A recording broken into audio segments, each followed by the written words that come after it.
வெற்றி வாழ்வு திருச்சபனுடைய புதன் மாலை ஆராதனைக்கு வந்திருக்கிற உங்கள் யாவரையும் நம்முடைய ஆண்டவரும் இரட்சகருமாகிய இயேசு கிறிஸ்துவின் நாமத்தினாலே வாழ்த்தி வரவேற்கிறேன். ஆராதனைக்கு ஆரம்பமாக நம் கண்களை மூடி ஜெபிப்போம். எங்கள் அன்பின் பிதாவே, உம்முடைய குமாரனாகிய இயேசு கிறிஸ்துவின் நாமத்திலே உம்மண்டை நாங்கள் வருகிறோம். அற்புதமான மனமகிழ்ச்சி நாளுக்காக உமக்கு நன்றி செலுத்துகிறோம். எங்கள் தேவாதி தேவன், கர்த்தாதி கர்த்தர், நீர் நல்லவரும் நன்மை செய்கிறவருமா இருக்கிறேன். ஆண்டவரே, உமக்கு நன்றிகளை ஏறெடுக்கிறோம். அப்பா, இந்த ஆராதனை உடைய கரத்திலே நாங்கள் ஒப்பு கொடுக்கிறோம். பாடல்களை ஆசீர்வதிப்பீராக. இசைக்கருவிகளை வாசிக்கிற தாசர்கள் மேல நம்முடைய அபிஷேகம் தங்கி இருக்கட்டும். வந்திருக்கிற ஒவ்வொருவரோட வல்லமையான கரத்திலே நாங்கள் ஒப்பு கொடுக்கிறோம். எங்கள் மத்தியில் இருக்கிற பிரசன்னத்துக்காக உமக்கு நன்றி செலுத்துகிறோம். எங்களை ஆசீர்வாதத்தினாலும் நன்மையினாலும் நிரப்பி அனுப்பும்படியாய் ஜெபிக்கிறேன். துதிகன மகிமை எல்லாவற்றும் ஒருவருக்கே நாங்கள் செலுத்துகிறோம். இயேசுவின் நாமத்தில் ஜெபிக்கிறோம் பிதாவே, ஆமென். நம்ம ஒரு பாடலை பாடி கர்த்தரை மேம்படுத்துவோம்.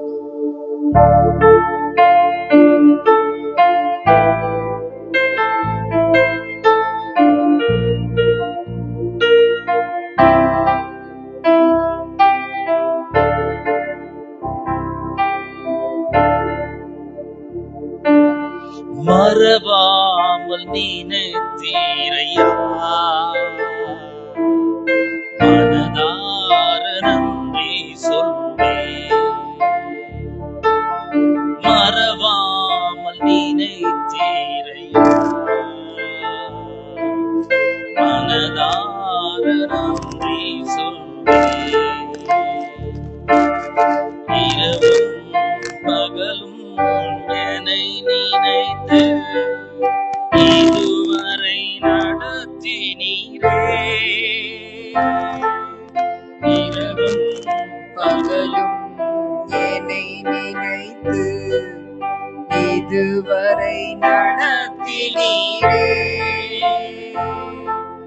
நன்றி நன்றி ஐயா, கோடி கோடி நன்றி ஐயா. நன்றி நன்றி ஐயா,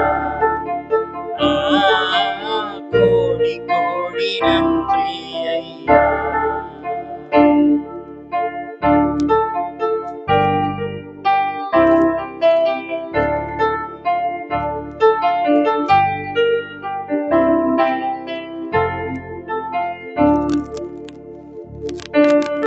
எபினேசர் நீதானையா,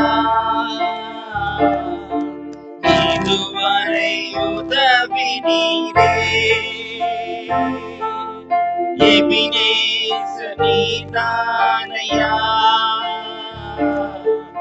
இதுவரை உதவினீரே.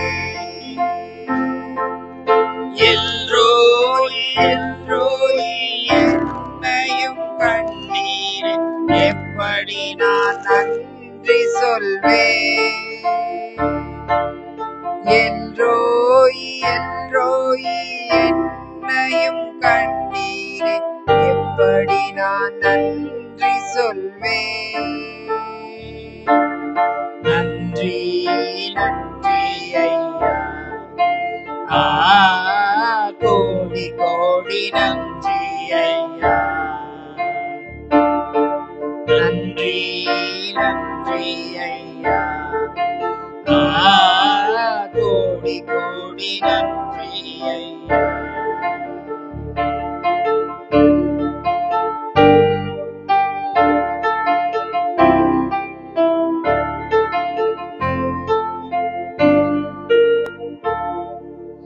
பலவீன நேரங்களில் பலம் தந்தீரையா. பலவீன நேரங்களில் பலம் தந்தீரையா. சுகமானின் சுகமானின் தழும்புகளால் சுகமானின் என் குடும்ப மருத்துவர் நீரே. சுகமானின் சுகமானின் தழும்புகளால் சுகமானின் என் குடும்ப மருத்துவர் நீரே.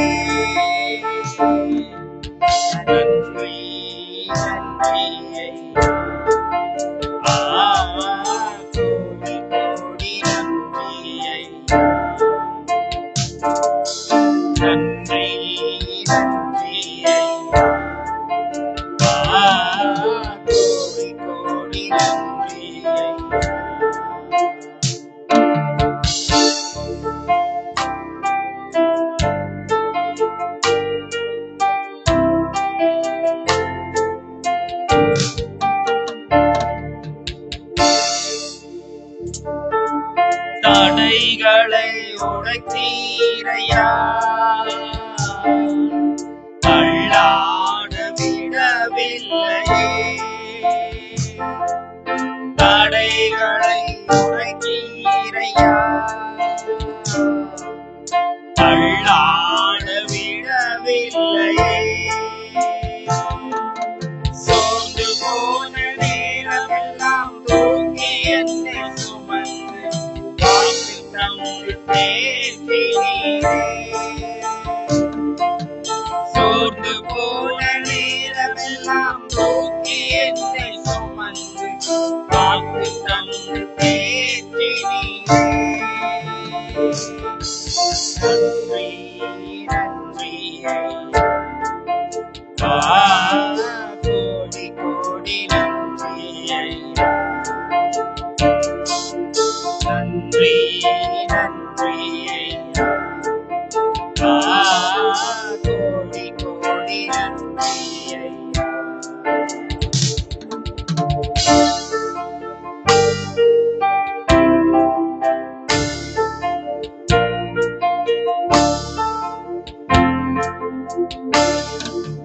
குறைவுகள் அனைத்தையுமே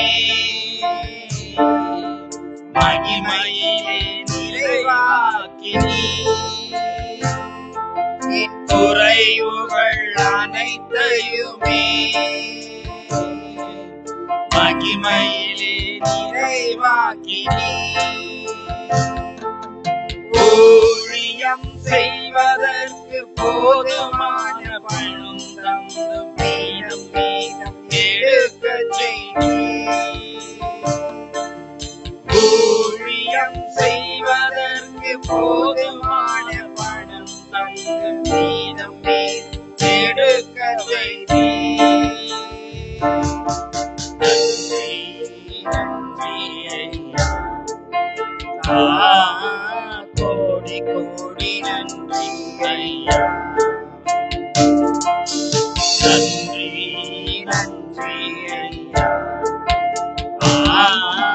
கோடி கோடி நன்றி ஐயா. மறவாமல் நினைத்தீரையா, மனதார நன்றி சொல்வேன். மறவாமல் நினைத்தீரையா, மனதார நன்றி சொல்வேன்.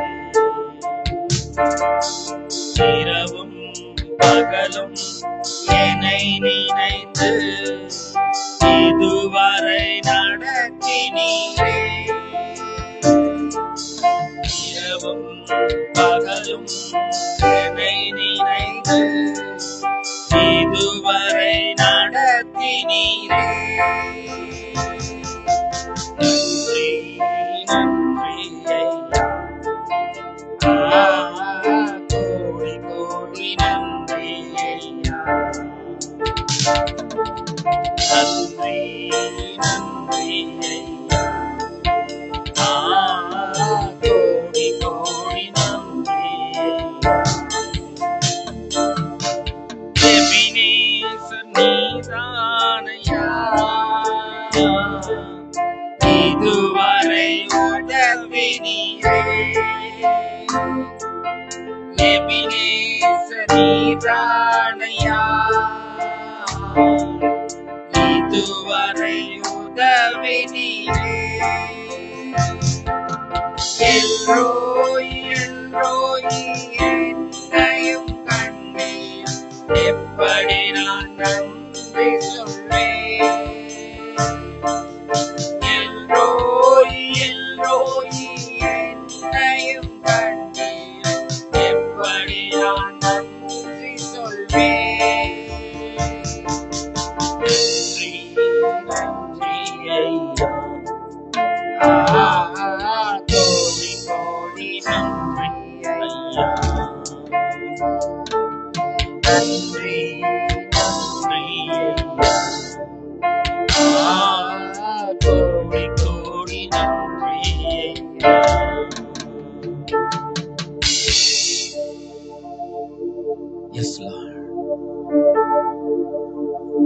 மறவாமல் நீர் நினைத்ததற்காக உமக்கு நன்றி செலுத்துகிறோம்.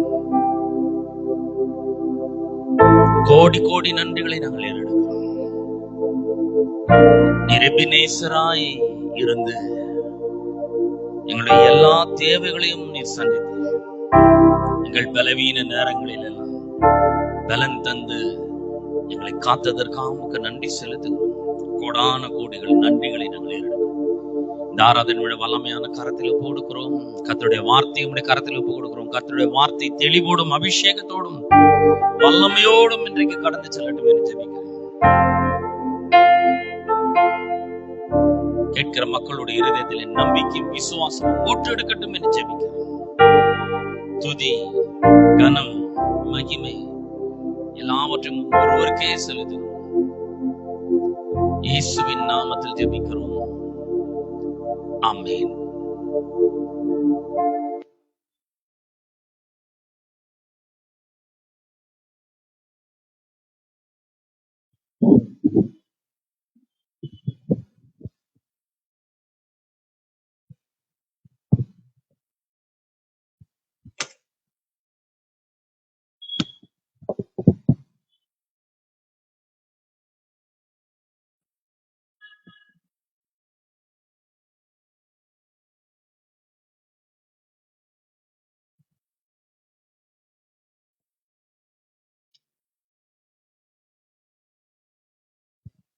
பிரியமானவர்களே, இந்த புதன் மாலை ஆராதனைக்கு வந்திருக்கிற உங்கள் யாவரையும் நம்முடைய ஆண்டவரும் இரட்சகருமாகிய இயேசு கிறிஸ்துவின் நாமத்தினாலே வாழ்த்தி வரவேற்கிறேன். ஒரு வேத பகுதியை நான் வாசிக்கிறேன். புதன்கிழமை மாலை வேளைகளில் த பவர் ஆஃப் பிளஸிங், ஆசீர்வாதத்தினுடைய வல்லமை, அது குறித்து நாம் பார்த்து வருகிறோம். 115 சங்கீதம் 12 வசனத்திலிருந்து 15 வரைக்கும் வாசிக்கிறேன். கர்த்தரோ நம்மை நினைத்திருக்கிறார், அவர் ஆசீர்வதிப்பார். இஸ்ரவேல் குடும்பத்தாரை ஆசீர்வதிப்பார், அவர் ஆரோன் குடும்பத்தாரை ஆசீர்வதிப்பார். கர்த்தருக்கு பயப்படுகிற பெரியோரையும் சிறியோரையும் ஆசீர்வதிப்பார். கர்த்தர் உங்களையும் உங்கள் பிள்ளைகளையும் வர்த்திக்க பண்ணுவார். வானத்தையும் பூமியும் படைத்த கர்த்தராலே நீங்கள் ஆசீர்வதிக்கப்பட்டவர்கள். பிரியமானவர்களே, இந்த அருமையான நாளில் இந்த வேத பகுதி, வாசித்த வேத பகுதி சொல்கிறது, நாம் ஆசீர்வதிக்கப்பட்டவர்கள். கர்த்தர் நம்மை நினைத்திருக்கிறார். கர்த்தர் யாரு? இந்த வானத்தையும் பூமியும் இந்த அண்ட சராசரங்களையும் நான் காண்கிற எல்லாவற்றையும் தம்முடைய வல்லமையான வார்த்தையினாலே உண்டாக்கின தேவன். அவர் சொல்றாரு, தம்பி, நான் உன்னை நினைச்சிருக்கேன், நான் உன்னை மறக்கவே மாட்டேன். நீங்க நம்ம பாடணும் இல்லையா, மறவாமல் நினைத்தீரே. அவர் நம்மள நினைச்சிருக்கிறார், மறக்க மாட்டாரு. அதோட நிக்கிறது இல்ல, அவர் சொல்றாரு, நான் ஆசீர்வதிக்கிறேன். அவர் உங்களை ஆசீர்வதிப்பார். ஆசீர்வதிக்கிறது மட்டும் இல்ல, அவர் இஸ்ரவேல் குடும்பத்தாரை ஆசீர்வதிப்பார். இஸ்ரவேல் குடும்பத்தார் தேவனால் தெரிந்து கொள்ளப்பட்ட ஜனங்கள், அவர்கள் ஆசீர்வதிப்பார். ஆரோன் குடும்பத்தாரை ஆசீர்வதிப்பார். அதோட நிக்கல, அவர் கர்த்தருக்கு பயப்படுகிற சிறியோரையும் பெரியோரையும் ஆசீர்வதிப்பார். அதாவது எல்லாரையும் அவர் ஆசீர்வதிப்பார். அவர்கிட்ட வர ஒருத்தரையும் அவரு நீ வேணாம், உன்னை ஆசீர்வதிக்க சித்தம் கொள்ளலான்னு சொல்றதே இல்லை. அவர் எல்லாரையும் ஆசீர்வதிக்கிற ஒரு தேவனாய் அவர் இருக்கிறார். கர்த்தருக்கு பயப்படுகிற சிறியோரையும் பெரியோரையும் அவர் ஆசீர்வதிப்பார் சொல்லிட்டு, வானத்தையும் பூமியையும் படைத்த கர்த்தராலே நீங்கள் ஆசீர்வதிக்கப்பட்டவர்கள். இந்த ஆசீர்வாதம் இனிமேல் வரப்போற ஒண்ணும் இல்லை.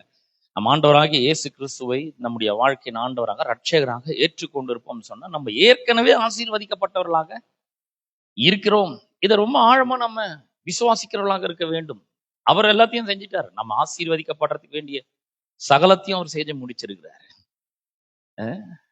என்னென்னலாம் கஷ்டப்பட்டோமோ அதெல்லாம் கஷ்டப்பட்டு வச்சிருக்கிறார். எல்லாத்தையும் ஆயத்தப்படுத்தி வச்சிருக்கிறார். எப்படி ஒரு தகப்பன் தன்னுடைய பிள்ளைக்கு வேண்டிய எல்லாத்தையும் அவர் ஆயத்தப்படுத்தி வைக்கிறாரோ, அது போல அவர் எல்லாத்தையும் ஆயத்தப்படுத்தி வைக்கிறார். சில நேரங்கள்ல சில நல்ல அப்பாக்களை நம்ம பார்க்கிறோம். அந்த அப்பாங்க என்ன பண்றாங்கன்னா, தன்னுடைய பிள்ளைகளுக்கு ஆஸ்திகளை சேர்த்து வைக்கிறாங்க. அவங்க இப்பதான் படிச்சுட்டு இருப்பாங்க.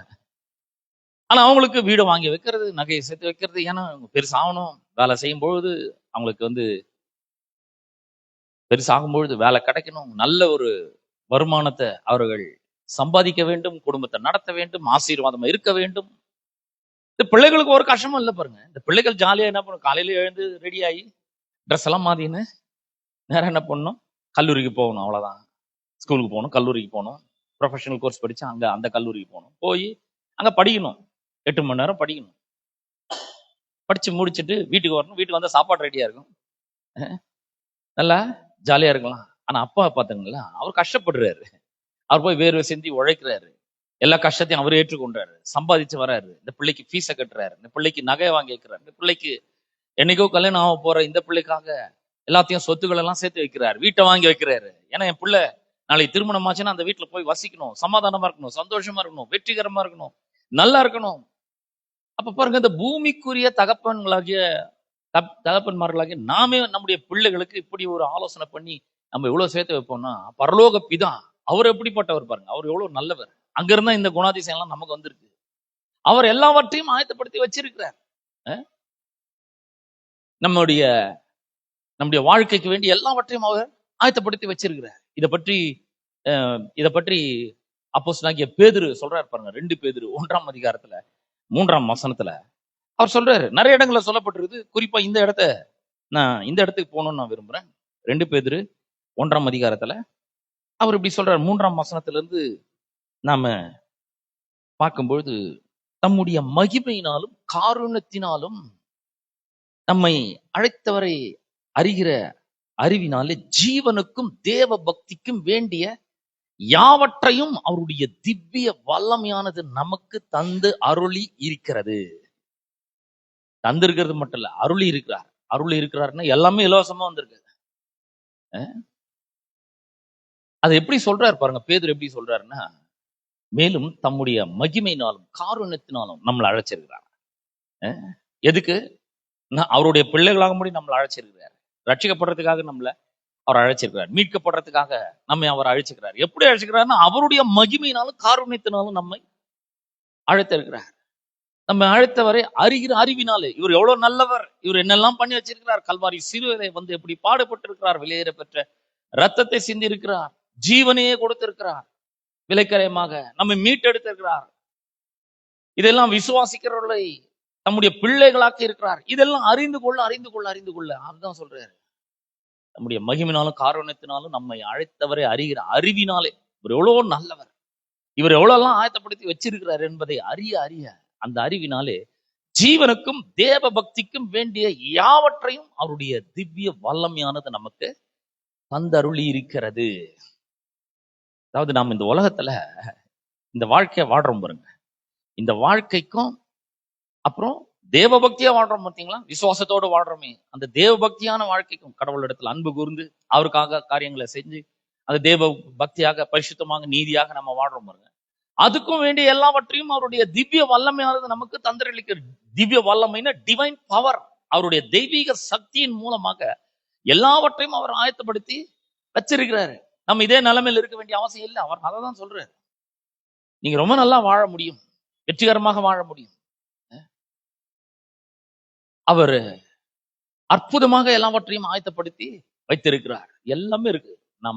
நமக்கு வேண்டிய அன்றாட தேவைகள் மட்டும் இல்ல, நாம் அவர் நினைக்கிறபடி வாழறதுக்கு வேண்டிய எல்லாவற்றையும் அவருடைய திவ்ய வல்லமை, அதாவது அவருடைய தெய்வீக சக்தி எல்லாவற்றையும் ஆயத்தப்படுத்தி வச்சிருக்கு. இதை கேட்கும்போது நமக்கு ரொம்ப ஆச்சரியமா இருக்கு. எல்லாமே ஆயத்தப்படுத்தி வச்சுக்கணும், ஏன்னா நான் ஏங்க இந்த மாதிரி இருக்கணும், நான் ஏன் எப்படி இருக்கணும், இப்படிப்பட்ட ஒரு வாழ்க்கை, தரித்திரமான வாழ்க்கை இல்லாம என்கிற ஒரு பற்றாக்குறையில ஏன் நான் வாழணும், கடன்ல ஏன் வாழணும், அப்படி ஒரு கேள்வி வருது இல்லையா?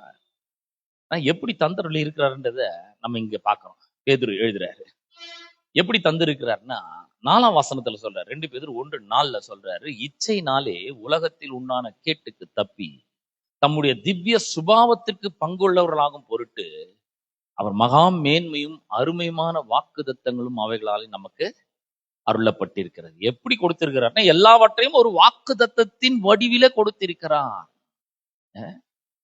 எல்லாத்தையும் அவருடைய டிவைன் பவர் நமக்கு கொடுத்திருக்குது. எதுக்கு? இந்த வாழ்க்கைக்கு தேவையான எல்லாமே, தேவபக்தியா வாழ்றதுக்கு வேண்டிய எல்லாமே அவருடைய திவ்ய வல்லமை, தெய்வீக சக்தி கொடுக்கப்பட்டிருக்கு. சக்தியின் மூலமாக அருளப்பட்டிருக்கு, தந்து அருள் இருக்காரு, எல்லாம் முடிச்சிட்டாரு செஞ்சு. எல்லாம் எப்படி இருக்குன்னா, எல்லாமே ஒரு வாக்குத்தத்தத்தின் வடிவில் இருக்கிறது. எல்லாமே அந்த மாதிரி இருக்கு.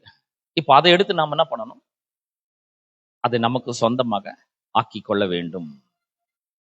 பல ஆண்டுகளுக்கு முன்னாடி அப்போ வந்து இந்த ஆர்டிஜிஎஸ் அதெல்லாம் இல்லை, நிஃப்ட் மணி டிரான்ஸ்ஃபர் அந்த மாதிரிலாம் இல்லை, ஜிபே அதெல்லாம் இல்லை. பல ஆண்டுகளுக்கு முன்னாடி ஒருத்தர் வந்து எனக்கு ஃபோன் பண்ணார். ஃபோன் பண்ணி, பிரதர் உங்களுக்கு வந்து ஒரு கவர் ஒன்று அமிச்சுன்னு வந்துச்சா, இப்போ இதில் குரியரில் அமிச்சிருக்கேன் வந்துச்சான்னு கேட்டார். வரல அப்படின்னு. எனக்கு தெரியாது, ஆனால் அது வந்துட்டு இருக்கு. எங்க டிசி கொரியர் ஆஃபீஸில் வந்துட்டு இருக்கு. அப்போ அவர் சொன்னார், இந்த நம்பரில் நான் உங்களுக்கு அமிச்சிருக்கேன், அந்த ஒரு லெட்டர் ஒன்று அனுப்பிச்சிருக்கேன், நீங்கள் போய் அந்த கவர் போய் வாங்கிக்கோங்க, கூரியர் ஆஃபீஸில் கேட்டு பாருங்க. உடனே ஃபோன் பண்ணேன், அந்த ஆஃபீஸுக்கு ஃபோன் பண்ணேன், அவங்க வந்திருக்கு, நீங்கள் வந்து வாங்கிக்கோங்க அப்படின்னு சொல்லி சொன்னாங்க.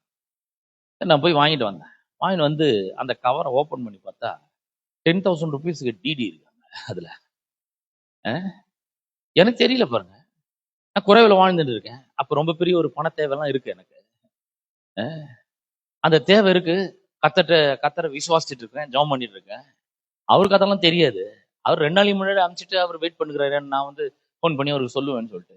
எனக்கு வந்ததே தெரியல. 2 நாளைக்கு முன்னாடியே அவர் தேவையை செஞ்சுட்டார், வந்துடுச்சு. வந்த உடனே ஓப்பன் பண்ணி பார்த்தோன்னே எனக்கு ஒரு பெரிய சந்தோஷம். கடவுளுக்கு நன்றி சொன்னேன். நன்றி சொல்லிட்டு அதை அப்படியே எடுத்துன்னு போய் செலவு பண்ண முடியாது. அதுக்கு அதை வந்து மாத்துற ஒரு ப்ரொசீஜர் ஒன்று இருக்கு. அந்த மாதிரி தான் இதுவும். டிடின்னு சொன்னாக்கா டிமாண்ட் டிராஃப்ட்னு சொன்னா என்னன்னா, ஏன்னா இந்த அக்கௌண்ட் டேர்ம்ஸ்ல சொன்னா நமக்கு நல்ல விளங்கும், அதனால சொல்லணும். டிடினாக்கா அது பணத்துக்கு கையில பணம் இருக்கிற மாதிரி. இந்த டிடி எடுத்துன்னு போய் நம்ம கொடுத்தோம்னா பணத்தை கொடுத்துருவாங்க, இல்லை நம்ம அக்கௌண்ட்ல போட்டோம்னா அது பணம் உடனே நமக்கு கிரெடிட் ஆயிடும். அது மாதிரி தான் இது கூட நமக்கு ஒரு வாக்குதத்தத்தின் வடிவத்தில் இருக்கு. இது என்ன பண்ணணும், ப்ராசஸ் பண்ணணும். சுகம் வேணும்னா சுகம் ஒரு வாக்குதத்தத்தின் வடிவத்துல இருக்கு. செழிப்பு வேணும்னா செழிப்பு ஒரு வாக்குதத்தத்தின் வடிவில் இருக்கு. ஆசீர்வாதம் வேணுமா அது ஒரு வாக்குதத்தத்தின் வடிவத்துல இருக்கு. வெற்றி வேணும்னா வெற்றி ஒரு வாக்குதத்தத்தின் வடிவத்துல இருக்கு. எல்லாமே ஒரு வாக்குதத்தத்தின் வடிவத்துல இருக்கு. ஆனா எல்லாமே கொடுக்கப்பட்டிருக்குது. எல்லாம் எப்படி இருக்குன்னா இந்த மாதிரி இருக்கு. அப்படியே அதை வந்து எடுத்து செலவு பண்ண முடியாது. அதை போய் அது பேங்க் ப்ரொசீஜர் பிரகாரம் போய் என்ன பண்ணணும், நம்முடைய அக்கௌண்ட்ல அதை போடணும், அல்லது போய் அந்த டிடியை என்கேஷ் பண்ணிட்டு வரணும். இப்ப அதை தான் இப்போ இங்க பேதுரு சொல்றாரு, எல்லாம் அவர் செஞ்சு முடிச்சிட்டாருங்க, எல்லாம் ஒரு ஒரு வாக்குதத்தத்தின் வடிவத்துல இருக்கு. இப்ப இது வந்து நம்முடைய வாழ்க்கையில வந்து பலிக்க வேண்டும் என்று சொன்னா சில ப்ரொசீஜர், சிம்பிள் ப்ரொசீஜர் தான், ரொம்ப பெருசெல்லாம் ஒண்ணும் கிடையாது. இதை வந்து யார் எழுதுறதுன்னா, இதை யாக்கோபு எழுதுறாரு. ரொம்ப எப்படி அதை வந்து மாத்துறது அப்படின்றத யாக்கோபு ரொம்ப அருமையா எழுதுறாரு. 1-2 பேஜ் நீங்க இப்படி திருப்பினீங்களா பாருங்க, இந்த பக்கம் இப்படி 2 பேஜ் திருப்பினீங்களா யாக்கோபு வந்துடும். 2 பேஜ்ல இருந்தீங்களா 2 பேஜ் திருப்பினா யாக்கோபு 3ஆம் அதிகாரம் வந்துடும். 3ஆம் அதிகாரத்துல சில வசனங்கள் உங்களுக்கு வாசிச்சு காண்பிக்க விரும்புறேன். இதெல்லாம் எப்படி வந்து நம்ம என்கேஷ் பண்றது. டிடி இருந்துச்சுன்னா கையில எடுத்து போய் கொடுத்து, இல்லை செக் இருந்துச்சுன்னா நம்ம அக்கௌண்ட்ல ஃபில்அப் பண்ணி கவுண்டர் எல்லாம் வச்சு என்ன பண்றோம், நம்ம அப்ளிகேஷன்லாம் ஃபில்அப் பண்ணி கொடுத்த உடனே அதை வந்து நம்ம அக்கௌண்ட்டுக்கு மாறிடுது. இந்த வாக்குதத்தத்தை எப்படி என்கேஷ் பண்றது அதை உங்களுக்கு சொல்லி தர போறேன் இன்னைக்கு.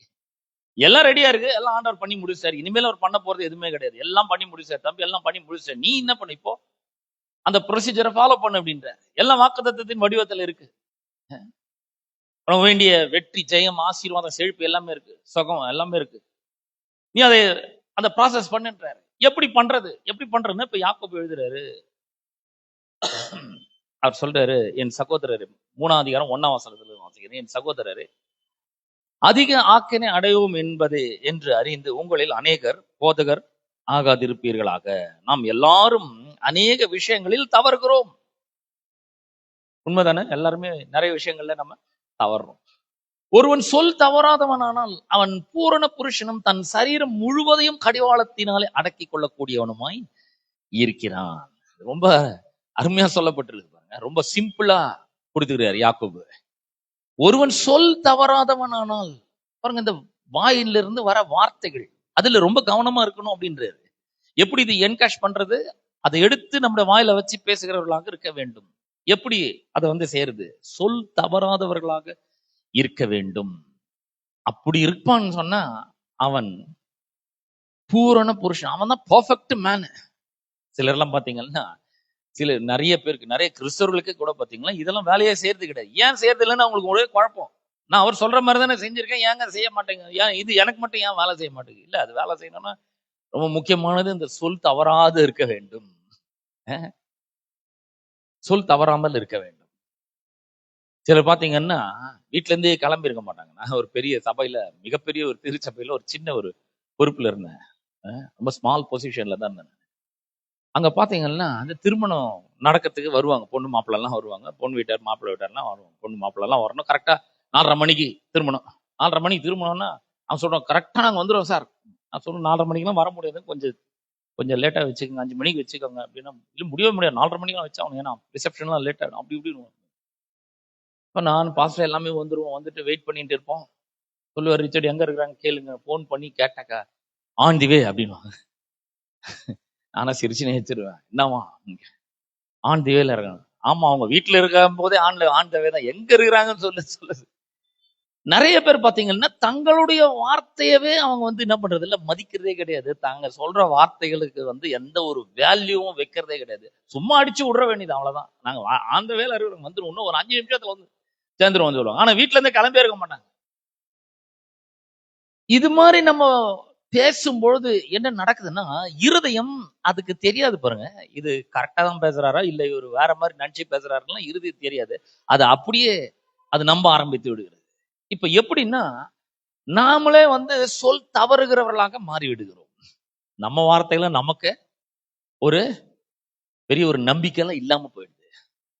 வார்த்தையில சரியா இல்லாம போயிடுறோம்.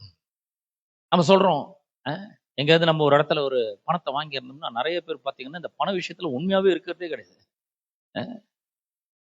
அப்படிப்பட்டவர்கள் இந்த ஆசீர்வாதத்தெல்லாம் சுதந்திரிக்கவே முடியாது பாருங்க. அவங்க சொல்லுவாங்க, இன்னும் ஒரு நாளைக்கா கொடுத்துறாங்க அப்படி சும்மா சொல்லி சொல்லி விட வேண்டியது. ஏன்னா இப்ப தச்சமே அவங்க டெலிவர் ஆனா போதும், தச்சமே விடுதலை ஆனா போதும், நாளைக்கா கொடுத்துறாங்க.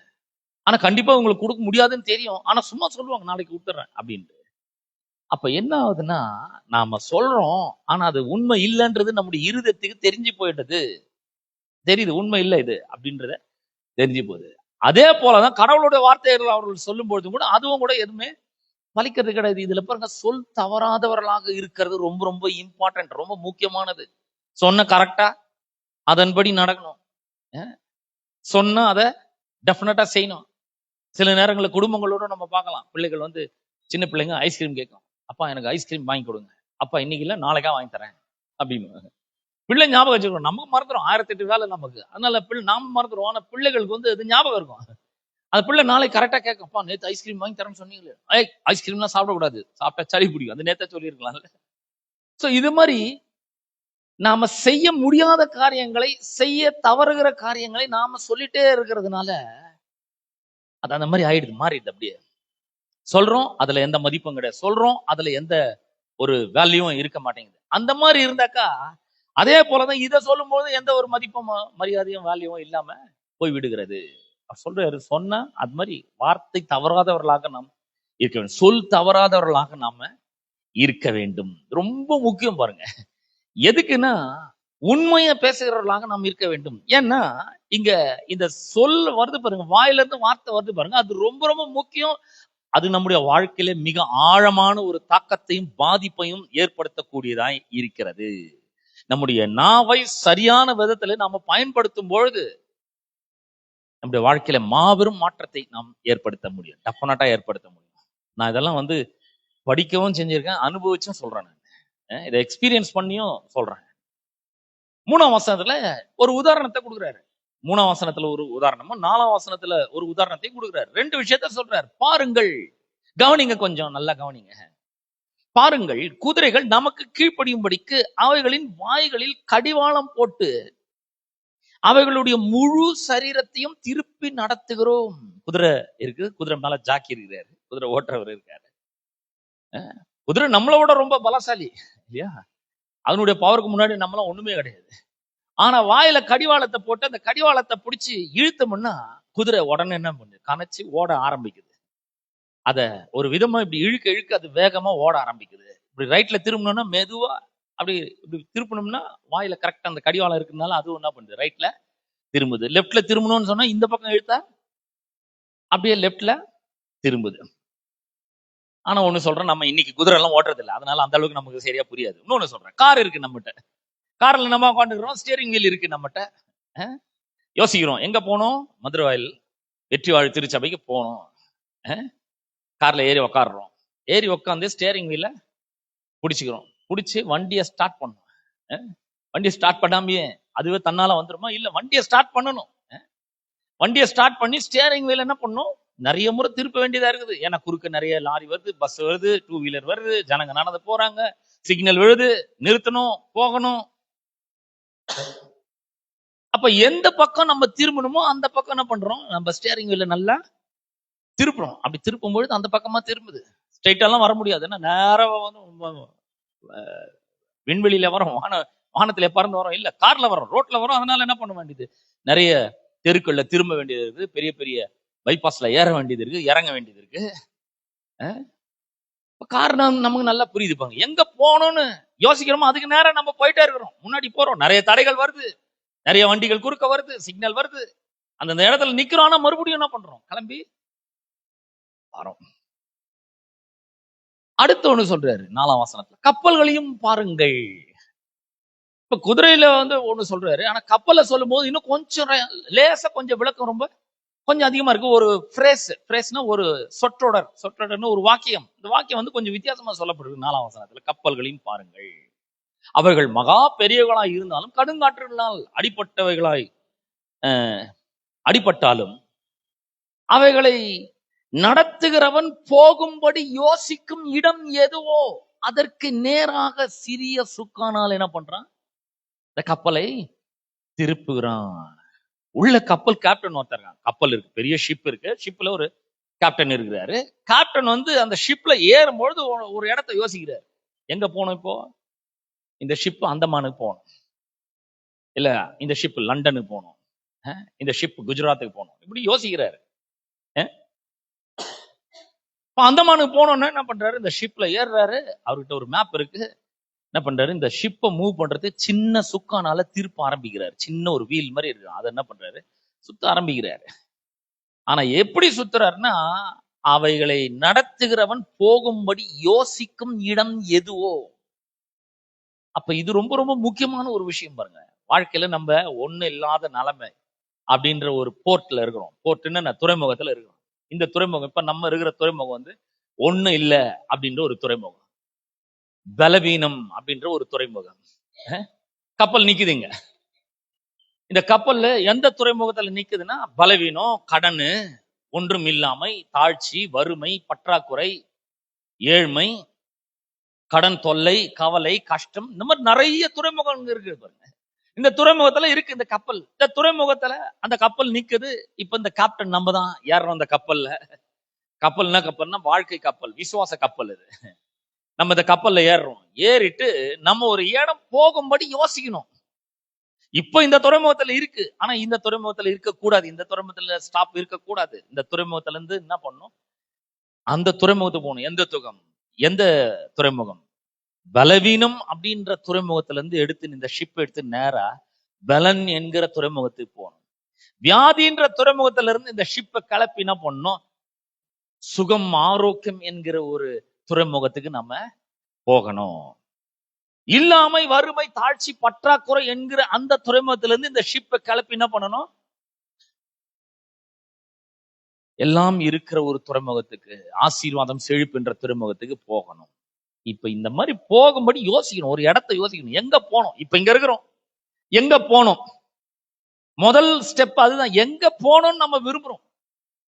நான் உங்களை பார்த்து கேட்கிறேன், உங்க வாழ்க்கையில இப்படிப்பட்ட ஒரு துறைமுகத்துல நீங்க நின்று கொண்டே இருக்கிறீங்களா? பல மாத கணக்கா, வார கணக்கா, வருஷ கணக்கா, இல்லாமை, வறுமை, ஏழ்மை, பற்றாக்குறை, தோல்வி, மனசோர்வு, கவலை, கஷ்டம், கண்ணீர், வேதனை, துக்கம், துயரம், இப்படிப்பட்ட துறைமுகத்துல நின்றுட்டு இருக்கீங்களா? ரொம்ப நாளா, ரொம்ப வருஷமா நின்றுட்டு இருக்கீங்களா? அந்த ஷிப் அங்கிருந்து கிளப்பணுங்க. முதல்ல கிளப்புறதுக்கு என்ன பண்ணணும், சுக்கான திருப்பணும். முதல்ல என்ன பண்ணணும், எங்க போகணும்ன்றதை யோசிக்கணும்.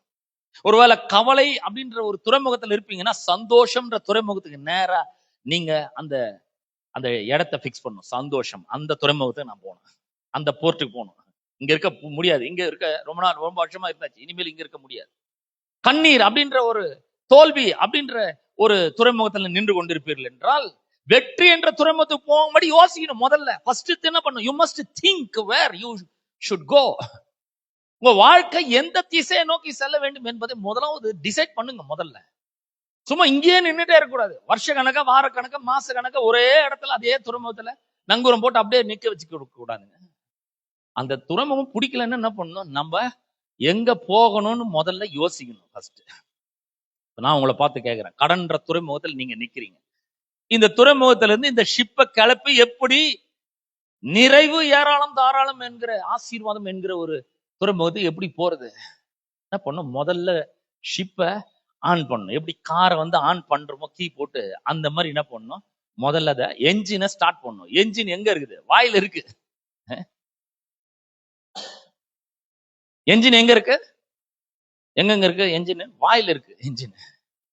எதை வச்சு சொல்றேன் நானு? எஸ்ஏ 41:15 அவர் சொல்றாரு, I will make you a engine, make you an engine அப்படின்ற.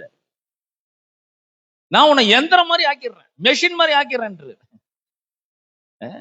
41 எஸ்ஏ 41:15 அவர் இப்படி சொல்றாரு, பார் உன்னை புதிதும் கூர்மையுமான பற்கள் உள்ள எந்திரமாக்குகிறேன்.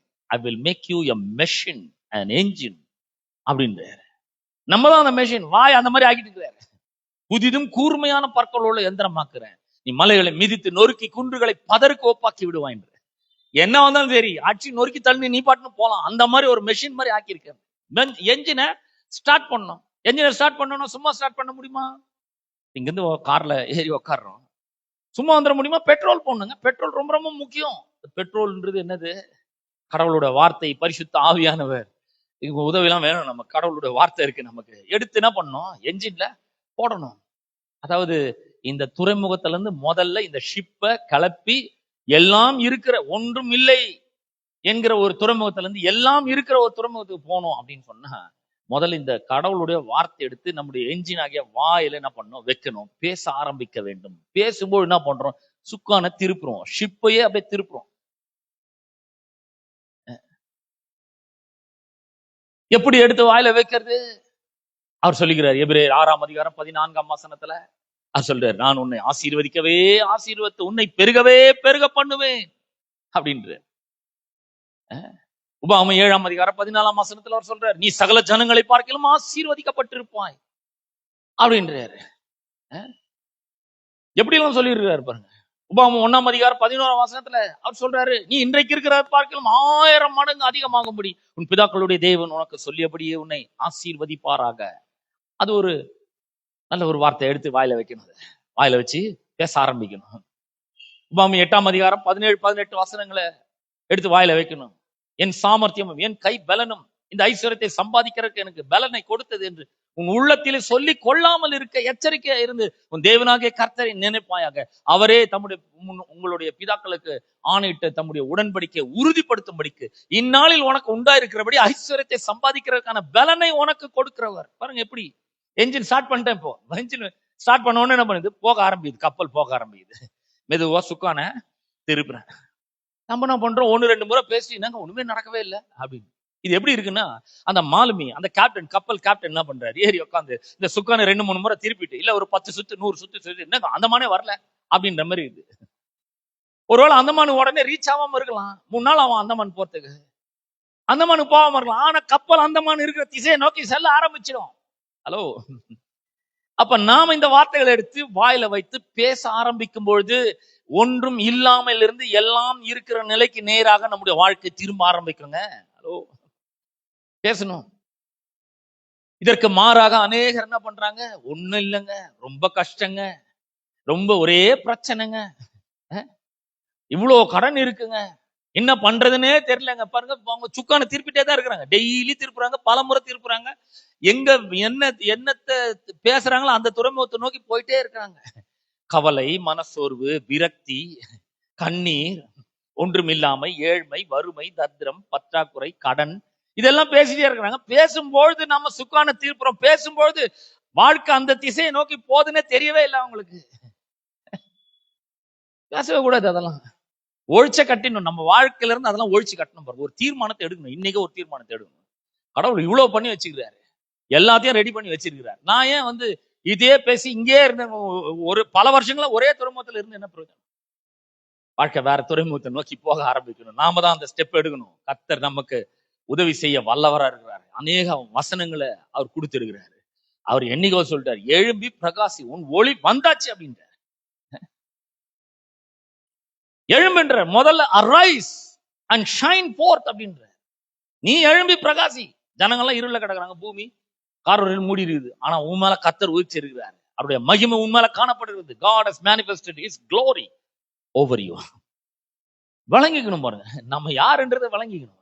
அவர் எவ்வளவு பெரியவர், என்னென்னலாம் பண்ணி வச்சிருக்காருன்னு தெரியணும் பாருங்க. அப்ப அவர் சொல்றாரு, என் தேவன் தம்முடைய மகிமையின் ஐஸ்வர்யத்தின்படி உங்கள் குறைவுகளை எல்லாம் கிறிஸ்து இயேசுக்குள் நிறைவாக்கி இருக்கிறார். நிறைவாக்கிட்டார் ஏற்கனவே, அதை சொல்லணும் நம்ம.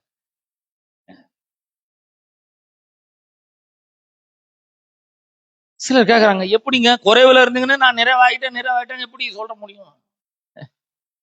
நான் கேக்குறேன், டாக்டர் கிட்ட போறீங்க, டாக்டர் கிட்ட ஜுரம்னு சொல்றீங்க, அவர் என்ன பண்றாரு, ஒரு ஊசி போடுறாரு, 2-3 மாத்திரை எழுதுறாரு.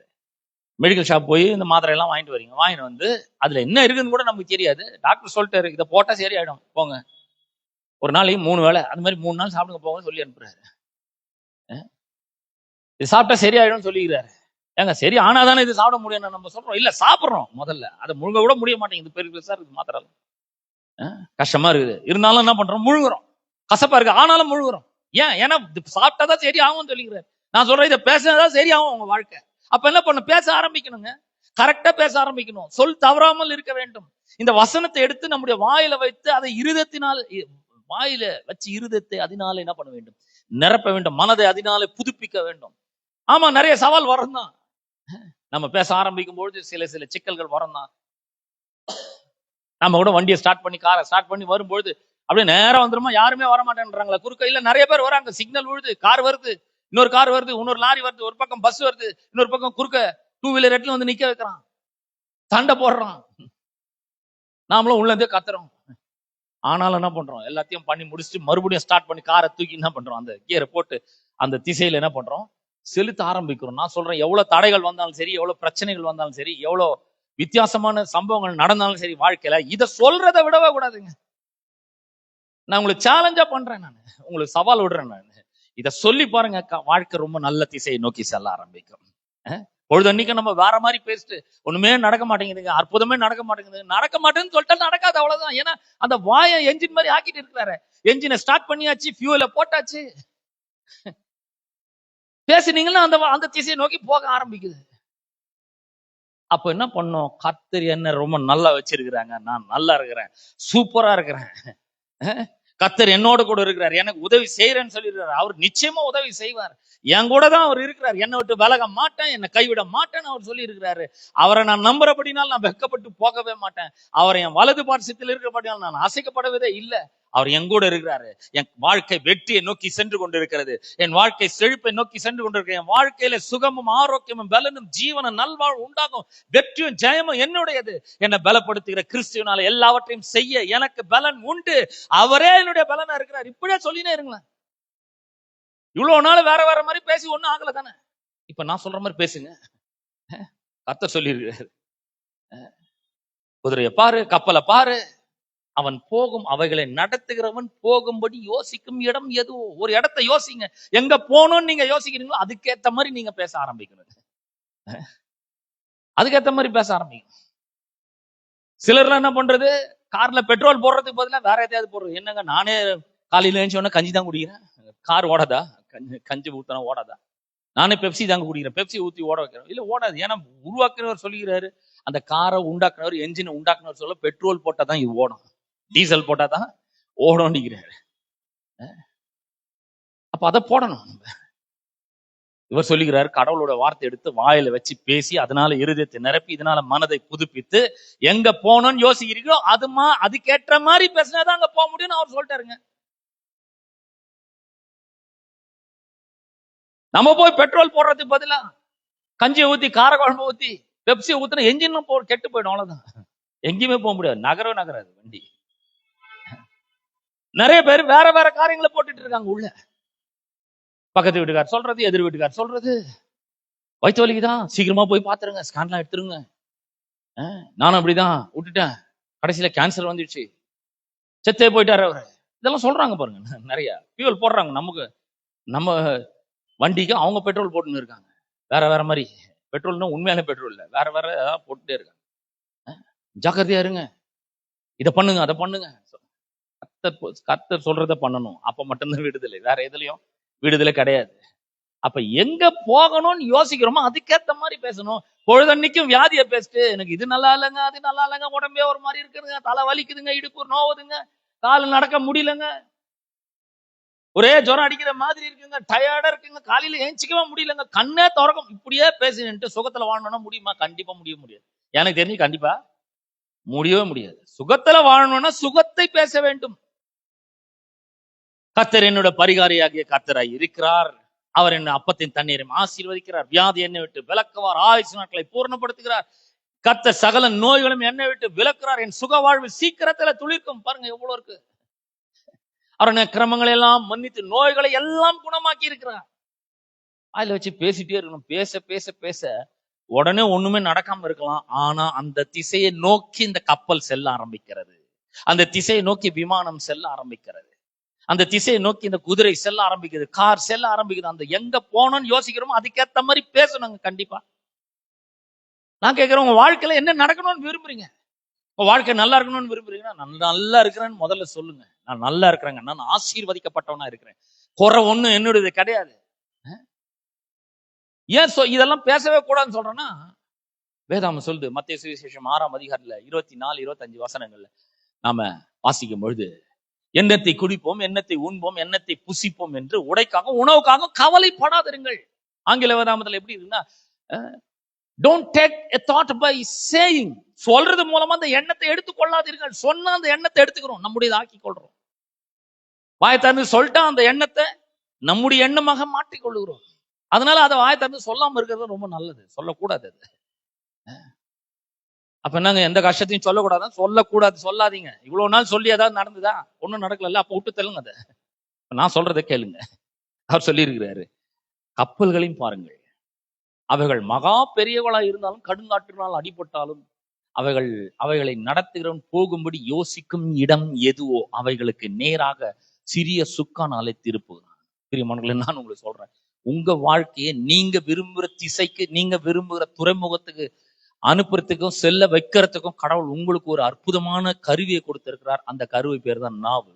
இந்த நாவுல கடவுளுடைய வார்த்தை எடுத்து என்ன பண்ண வேண்டும்? வைக்க வேண்டும். ஏன் நான் அப்படி சொல்றேன்னா, பின்னாடி திரும்ப வருகிற வசனங்களை நாம வாசிக்கும் போது திருப்பப்படும் சொல்லிட்டு 5ஆம் வசனத்துல சொல்ற, அப்படியே நாவானதும். எப்படி இந்த மாதிரி சின்ன சுக்கான் திரும்புதா கடிவாளத்தை வச்சு இதெல்லாம் கரெக்டா நடத்துறோமோ அதே போலதான் நாவு கூட அப்படின்ற. அப்படியே நாவானதும் சிறிய அவயவமா இருந்தும் பெருமையானவைகளை பேசும் பாருங்கள். சிறிய நெருப்பு எவ்வளவு பெரிய காட்டை கொளுத்தி விடுகிறது. நாவும் நெருப்பு தான். அது அநீதி நிறைந்த உலகம். எப்படி சொல்லி இருக்குது பாருங்க. நம்முடைய அவயவங்களில் நாவானது முழு சரீரத்தையும் கரைப்படுத்தி, என்னது நாவு கரைப்படுத்துதான், கரைப்படுத்தி ஆயுள் சக்கரத்தை கொளுத்தி விடுகிறதாயும் நரக அக்கினினால் கொளுத்தப்படுகிறதாயும் இருக்கிறது. இப்ப நம்ம வாழ்க்கைய நம்ம நல்லா வாழணும்னு கடவுள் விரும்புறாரு. ஆண்டவராக இயேசு கிறிஸ்து நம்ம நல்லா வாழணும்னு விரும்புறாரு. நல்லா வாழணும் எப்படி?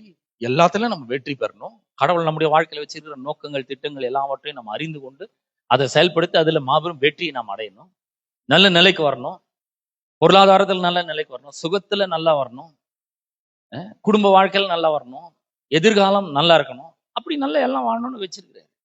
இன்னொருத்தர் இருக்கிறான், நம்மளுடைய எதிரி ஒருத்தர் இருக்கிறான், பிசாசு. அவனா பண்றான், நம்ம கெட்டு போகணும்னு விரும்புறான்.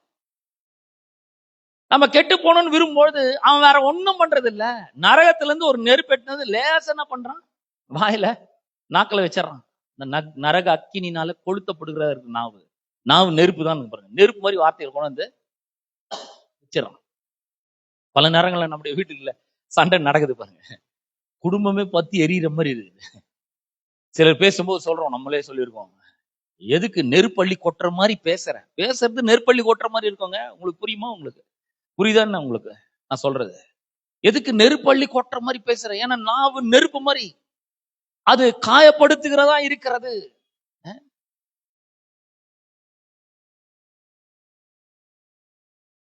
நாவுனால ஒருத்தரை காயப்படுத்த முடியும், ஒருத்தர் அப்படியே அக்கினியில போட்டு வேக வைக்கிற மாதிரி பண்ண முடியும் நாவுனால. நாவ அந்த மாதிரி பிசாசு அந்த மாதிரி பண்றான் பாருங்க. நம்மளுடைய வாழ்க்கையை கெடுக்கணும்னு நினைச்சா லேசா நம்முடைய நாவல வந்து ஒரு சின்ன பிற்பக்கான ஒரு நெகட்டிவ் வேர்டை வச்சுட்டானே போதும், அவ்வளவுதான். நம்மளே பேசி பேசி வாழ்க்கையை கெடுத்து போவாங்கதான். ஒண்ணும் இல்லைங்க, ரொம்ப கஷ்டமா இருக்குதுங்க, ஒரே பிரச்சனையா இருக்கு, ஜெயிக்கவும் முடியல, இந்த வருஷம் எனக்கு சரியில்லைன்னு நினைக்கிறேன், 2025 ஒரு தரித்திரமான வருஷம் சொல்லிட்டீங்கன்னா முடிஞ்சு போச்சு, கதை தரித்திரமா தான் ஆயிடும் அப்படியே. ஆனா நான் சொல்றேன், அது எவ்வளவு பெரிய சவால் வந்தாலும் சரிங்க, 2025ஆம் ஆண்டு எனக்கு வெற்றியின் ஆண்டு, சுகத்தின் ஆண்டு, ஜீவனின் ஆண்டு, நல்வாழ்வின் ஆண்டு, எல்லா வாக்குத்தத்தங்களும் வந்து நிறைவேறுகிற ஆண்டு. ஏன்னா கடவுள் என் கூட இருக்கிறேன்னு சொல்லிட்டாரு, என்ன கைவிட மாட்டேன்னு சொல்லிக்கிறாரு, என்னை விட்டு விலகவே மாட்டேன்னு சொல்லிக்கிறாரு, நான் செய்யற எல்லாத்தையும் ஆசீர்வதிக்கிறேன்னு சொல்லி இருக்கிறாரு. Israel will be wealthy and powerful, not poor and weak ன்னு சொல்லி இருக்கிறாரு. The Lord will make sure that you are successful in everything you do. செய்யற எல்லாத்தையும் நான் வாய்க்க பண்றேன், உங்க கூட நான் இருக்கிறேன்னு அவர் சொல்லிக்கிறாருங்க. அதனால நான் எதிலையும் தோக்க மாட்டேன், நான் ஜெயிப்பேன். கண்டிப்பா தோக்குற மாதிரி தெரியலாம், ஒன்னு ரெண்டு காரியங்கள் நடக்கலாம், ஆனா இதை வச்சு நான் தோத்துட்டேன்னு நினைச்சிடாதீங்க. நான் கண்டிப்பா வெற்றி பெறுவேன், வெற்றி மேல வெற்றி பெறுவேன் நான் கண்டிப்பா. இப்படி பேசி பாருங்க, உள்ள ஒரு பெரிய எனர்ஜி பூஸ்ட் ஆகும் கண்டிப்பா. வெற்றியின் பாதையில உங்களை நடத்த ஆரம்பிக்கும். அப்ப நல்லா கவனிங்க, நம்ம என்ன பேசுறோம்ன்றது ரொம்ப ரொம்ப முக்கியம். சொல் தவறாதவர்களாக இருக்க வேண்டும். இதெல்லாம் நடக்கணும்னா முதல்ல நாம சொல்றதுல நாம நம்பிக்கை வைக்கிறோம். நாம வாயை திறந்து சொல்லும் போது அது உண்மையா இருக்க வேண்டும், அதை நம்ப வேண்டும். 7 மணிக்கு வரேன் அப்படின்னு சொல்றோம், வரணும்னு சொல்றோம், போய் ஆகணும் 7 மணி. 7 மணி என்ன பண்ணுங்க, வர முடியும்னா உடனே ஒரு ஃபோன் பண்ணுங்க, ஐயா நான் இங்க மாட்டிட்டு இருக்கேன், டிராபிக்ல மாட்டிட்டு இருக்கேன், வரதுக்கு லேட் ஆகும், என்னால வர முடியல, 7 மணிக்கு ப்ராமிஸ் பண்ணியிருந்தேன் ஆனா வர முடியல, லேட் ஆகும் சொல்லுங்க. அதான் ரொம்ப நல்லது. அப்படி பண்ணி பாருங்க, எல்லாமே வாய்க்க ஆரம்பிக்கும். கண்டிப்பா நம்ம வார்த்தையை நம்ம நம்புறோம், 7 மணி வரேன்னு சொல்லியிருக்கோம், வாக்கு கொடுத்துட்டு இருக்கணும். இந்த வாக்குல தவறவே கூடாது. சொல் தவறாதவன் ஆனால் அவன் பூரண புருஷன். he must be a perfect man. தன் சரீரம் முழுவதையும் கடிவாளத்தினால அடக்கி கொள்ளக்கூடியவனுமா இருக்கிறான் பாருங்க. நாவை உபயோகப்படுத்தி சரீரத்தை கட்டுப்படுத்த முடியுங்க கண்டிப்பா. வாயை கரெக்டா திறந்து பேசணும்னா இந்த சரீரத்தையே நம்ம கட்டுப்படுத்த முடியும், ஆளுகை செய்ய முடியும் கண்டிப்பா. டெஃபினட்டா இந்த சரீரத்தை ரொம்ப நல்லா வச்சுக்க முடியும், நம்முடைய வாழ்க்கையை நல்லா வைக்க முடியும், நம்முடைய பொருளாதாரத்தை கட்டி எழுப்ப முடியும். கர்த்தர் அதுக்காக தான் இந்த நாவையே கொடுத்திருக்கிறார். இப்ப என்ன பண்ணணும், அதை சரியாக உபயோகப்படுத்த கற்றுக்கொள்ள வேண்டும். கடவுள் எல்லாம் செஞ்சு முடிச்சிட்டாரு, எல்லாத்தையும் செஞ்சு முடிச்சிட்டாரு. நம்முடைய ஜீவனுக்கும் தேவ பக்திக்கு வேண்டிய எல்லாத்தையுமே அவர் கொடுத்திருக்கிறார். நாம் என்ன பண்ணணும், இதெல்லாம் விளங்கி கொண்டு எப்படி இதெல்லாம் ப்ராசஸ் பண்ணி முடிக்கிறது, அவர் என்னெல்லாம் பண்ணி முடிச்சிருக்கிறேன்னு சொல்லி இருக்கிறாரோ அதெல்லாம் எடுத்து நம்முடைய வாயில வைக்கணும், வச்சு பேசணும். அதனால்தான் யோசுவை பார்த்து அவர் சொல்றாரு, யோசுவா 1:8, இந்த நியாய பிரமாண புஸ்தகம் உன் வாயை விட்டு பிரியாதிருப்பதாக, இதில் எழுதியிருக்கிறபடி எல்லாம் செய்ய நீ கவனமா இருக்கும்படிக்கு இரவும் பகலும் இதையே தியானிப்பாயாக, அப்பொழுது நீ புத்திமானை நடந்து கொள்வாய், நல்ல வெற்றி உனக்கு உண்டாகும், நல்ல எதிர்காலம் உண்டாகும். அப்ப இதை நிறைய கற்றுக்கொள்ளணும். புதன்கிழமை வரணும், ஞாயிற்றுக்கிழமை இங்க ஒரு சர்வீஸ் நடக்குது, முடிஞ்சா அதுக்கும் வரணும். இங்க இது மாதிரி காரியங்கள் கற்றுக் கொடுக்கப்படும். வாழ்க்கை எப்படி நல்ல திசையை நோக்கி செல்வது என்பதை கற்றுக் கொடுக்கப்படுகிறது. எப்படி பேசுறது, நல்ல எப்படி இருதயத்தை நல்ல வார்த்தைகள்னால் நிரப்புறது. தாவீது சொல்றான், என் இருதயம் நல்ல விசேஷங்கள்னால் பொங்குகிறது. நம்ம இருதயத்துல பாருங்க கண்டதும் இருக்குது, என்ன பண்றதுன்னே தெரியல. இருதயம் எப்படி யோசிக்குது பாருங்க, மனம்லாம் அப்படி யோசிக்குது, என்ன பண்றதுன்னே தெரியலங்க. இஎம்ஐ வருது, எப்படி கட்ட போறேன்னு தெரியல. கத்தர் இருக்கிறாங்க, கத்தர் உதவி செய்வார் கண்டிப்பா. ஒருவேளை நாம தெரியாம சில தவறுகளை பண்ணிருக்கலாம், ஒரு பொருளாதார சிக்கல்ல மாட்டிருக்கலாம், ஆனா கர்த்தர் இதுல இருந்தாலும் உங்களை விடுதலை ஆக்க வல்லமை உள்ளவரா இருக்கிறார். அவரால் முடியாதது எதுவுமே இல்லை. சில தவறுகளை நம்ம பண்ணிருக்கலாம். நான் சொல்றேன் பாருங்க, ஒருத்தன் அப்படிதான் ஒரு கோடரியை கடன் வாங்கின்னு வந்துட்டான். கடன் வாங்கி மரத்தை வெட்டிட்டே இருக்கிறான். திடீர்னு அந்த ஹெட் மட்டும், கோடரின் ஹெட் மட்டும் கழட்டு என்ன பண்ணுது, தண்ணியில விழுந்தது, மூழ்கிடுச்சு, அவ்வளவுதான். சொன்ன உடனே அவன் விழுந்த உடனே கத்துறான், ஐயோ இது இரவலாக கடனாக வாங்கப்பட்டது, என்ன பண்றது, மூழ்கிடுச்சே. அப்படி கடன்ல இருக்கிறத கடவுள் விரும்பவே இல்லை பாருங்க. தீர்க்கதரிசி தேவ மனுஷன் கேட்கிற, எந்த இடத்துல விழுந்தது அந்த இடத்துல கரெக்டா காமிக்கிறான். அந்த இடத்துல ஒரு மரக்கட்டையை தூக்கி போடுறான் பாருங்க, அந்த கோடரி மிதக்க ஆரம்பிக்குது. இது எங்க இருந்து நடக்குதா உலகத்துல? ஆனா அற்புதமா அவர் என்ன பண்றாரு, அதை போய் எடுத்துக்கோ அப்படின்றாரு. நான் சொல்றேன், உங்களோட வாழ்க்கையில நீங்கள் சில தவறுகளை தெரியாம கூட பண்ணிருக்கலாம், இல்ல தெரிஞ்சு கூட பண்ணிருக்கலாம். ஆனா கடவுள் உங்க வாழ்க்கையில அற்புதத்தை செய்ய வல்லமை உள்ளவரா இருக்கிறார். நீங்க அதுல இருந்து வெளியே வரணும்னு விரும்புறேன். அந்த பொருளாதார சிக்கல்ல இருந்து வெளியே வரணும், நல்ல மணி ஃப்ளோ உண்டாகணும் உங்களுக்கு என்று அவர் விரும்புறாரு. என்ன பண்ணணும், விசுவாசிக்கணும், நம்ம நம்பணும், பேசணும். அதை வாய் திறந்து பேசணும். கர்த்தர் என்ன இதுல இருந்து விடுதலை ஆக்கி இருக்கிறார், நான் வெளியே வந்துனே இருக்கிறேன், இதுல இருந்து நான் என்ன பண்ணுவேன், வெளியே வரேன், நான் இந்த கடன்ல இருந்து வெளியே வரேன், இந்த சிக்கல்ல இருந்து வெளியே வரேன், மணி ஃப்ளோ எங்கல பணம் பொறலும் கண்டிப்பா.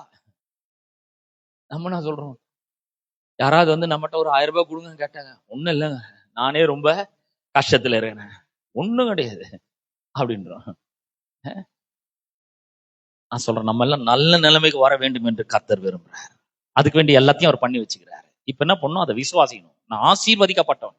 யாருனால ஆசீர்வதிக்கப்பட்டவன்? வானத்தையும் பூமியும் படைத்த கர்த்தராலே நான் ஆசீர்வதிக்கப்பட்டவனா இருக்கிறேன். அவர் எனக்காக அவர் கிரியை செய்யறார். எனக்காக பெரிய பெரிய அற்புதங்களை செய்ய முடியும். எனக்காக பெரிய பெரிய அதிசயங்களை அவரால் செய்ய முடியும். ஒருவேளை நான் தவறு செஞ்சுக்கலாம், ஆனா அவர் என்னை காப்பாற்ற வல்லமுள்ளவரா இருக்கிறார். என்னை விடுதலையாக்க வல்லமுள்ளவரா இருக்கிறார். என்னை வெளியே கொண்டு வர வல்லமுள்ளவரா இருக்கிறார். என் கையில மணி புளோ இருக்கும்படி அவர் விரும்புறார். இன்னைக்கு இருக்கிறது மாதிரி நான் 1000 மடங்கு நல்லா இருக்க அவர் விரும்புறார். இதையெல்லாம் நம்ம வாயில வச்சு பேசும்பொழுது வாழ்க்கை அந்த திசையை நோக்கி செல்லும். நம்ம எங்க போகணும்ன்றத முதல்ல யோசிச்சு அதுக்கேற்ற மாதிரி தான் நம்ம பேசணும். பேசிட்டு யோசிக்க கூடாது, யோசிச்சுட்டு பேசணும். எங்க போகணும்னு யோசிக்கிறோமோ அதுக்கேற்ற மாதிரி நம்ம பேசணும். நான் சொல்றேன், இந்த வாரம் முழுக்க அப்படியே பேசுங்க. எங்க போகணும்னு யோசிக்கிறீங்களோ அப்படி பேசுங்க. ஒருவேளை சில டீல்ஸ் உங்க கை நழுவி போலாம். ஐயோ என்னங்க இவ்வளவு நேரம் இவ்வளவு நல்லா வந்துருந்தது, திடீர்னு கை நழுவி போதுன்னு சொல்லாதீங்க வாய் திறந்து. இல்ல இந்த டீல் எனக்கு நிச்சயமா முடிப்பேன், இது திரும்ப என் கைக்கு வரும், இதை முடிப்பேன், இதை ப்ராசஸ் பண்ணுவேன், இந்த டீலை முடிப்பேன், ரெக்கார்டை பிரேக் பண்ணுவேன், என்னால முடியும், கடவுள் உதவி செய்வார், அதிசயத்தை செய்வார், அற்புதத்தை செய்வார், கண்டிப்பா எனக்காக அவர் செய்வார்னு சொல்லி பாருங்க.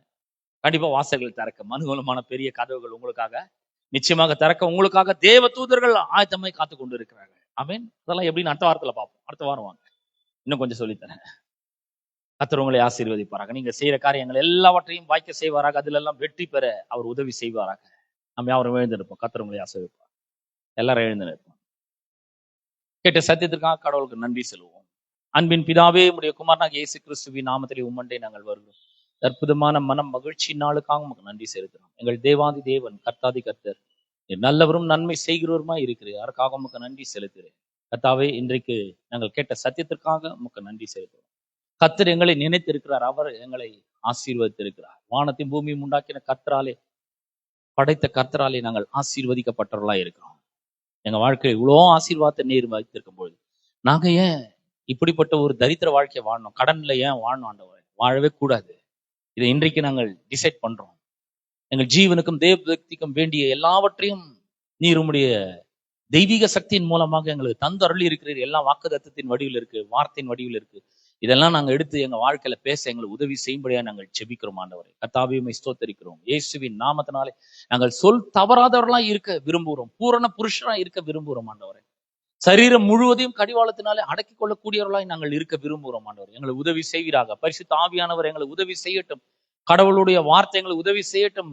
தேவ தூதர்களுடைய உதவி இந்த மக்களுக்கு வந்து கிடைக்கட்டும் என்று நாங்கள் ஜெபிக்கிறோம். ஆண்டவர் அப்பா, நாங்க வாயை திறந்து கர்த்தராகிய உம்மையும் நீர் செய்து முடித்திருக்கிற காரியங்களை குறித்து நாங்கள் பேசும்பொழுது எங்களுடைய வாழ்க்கையில அற்புதங்கள் நடக்கிறதுக்காக உமக்கு நன்றி செலுத்துறோம். அதிசயங்கள் நடக்கிறதுக்காக உமக்கு நன்றி செலுத்துறோம். வாழ்க்கை எந்த திசை நோக்கி செல்ல வேண்டும் என்பதை நாங்க டிசைட் பண்றோம். ஆண்டவர் எங்க வாழ்க்கை சுகத்தை நோக்கி செல்லட்டும், எங்கள் வாழ்க்கை வெற்றியை நோக்கி செல்லட்டும், எங்கள் வாழ்க்கை ஆரோக்கியத்தை நோக்கி செல்லட்டும், எங்கள் வாழ்க்கை பலனை நோக்கி செல்லட்டும், எங்களுடைய வாழ்க்கை வெற்றியை நோக்கி செல்லட்டும், எங்கள் வாழ்க்கை ஜெயத்தை நோக்கி செல்லட்டும் என்று ஜெபிக்கிறேன். எங்களுடைய வாழ்க்கை நல்வாழ்வை நோக்கி செல்லட்டும், பொருளாதார செழிப்பை நோக்கி எங்கள் வாழ்க்கை செல்லட்டும் என்று நாங்கள் ஜெபிக்கிறோம்.